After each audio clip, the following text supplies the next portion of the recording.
dries. Is it wrecked? No. No.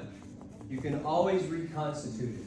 When we got these underglazes, they were all bone dry. And we just put a little water in there and let them set and then shake them up. In fact, they still might need a little bit of shaking. But yeah, you can always reconstitute glazes. So I know at one point in time, we were talking about underglazes or glazes that are really old. If they're really old, before you give them to your students and let them use them, if they don't have a label on them anymore, I would probably either just use them yourself and do some tests, or I would throw them in the trash. Because it could be that some of those older glazes have lead in them. So you want anything that you have your students do, in my opinion, it should be lead-free. So no. Like how old would they have to be to have lead in them? What's that? How old would they have to be to have lead in them? The kid or the glaze? Probably 12 to 15 years ago.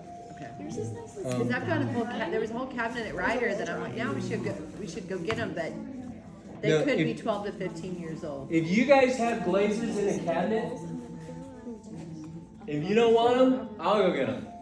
Don't throw them away. Don't let them go away, because they're expensive. A bottle of glaze like this, everybody look. A bottle of glaze like this could be $40. So Go to Ryder. yeah, that's material it would just be a shame if it got thrown away. Because it can all be reconstituted. But if it has lead, then yeah, fair game, toss it. Don't even mess with that.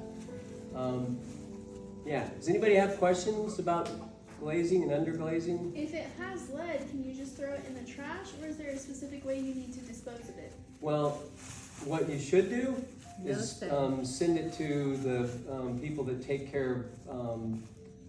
But reality is, your school is not going to want to pay for that. Okay. When I taught my first real high school teaching job, I was a science teacher, and I walked into a storage room like about half this size, and there were these 1 to 2 gallon bottles of chemicals. Some of them had crystals growing on them bigger than the bottle, because they were stored in proximity with chemicals that that shouldn't have been next to each other. And I went to my department chair and I said, look, we have to do something about this. And he said, here, let me show you what to do. And he takes one of the bottles down and he turns the water on in the sink. And he says, the solution to pollution is dilution. And he's just pouring this stuff down the drain.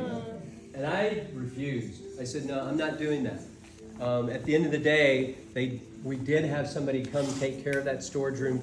This was in 1989, to the tune of more than $10,000. But that was the responsible thing to do. This stuff that has lead in it, it's in a container. You know, it's not the best to throw it away, but I don't think your school's going to pay to. It's expensive to get rid of it. How did you go from teaching science to why? Were you an artist No, that just happened to teach science? no, I was a science teacher minding my own business.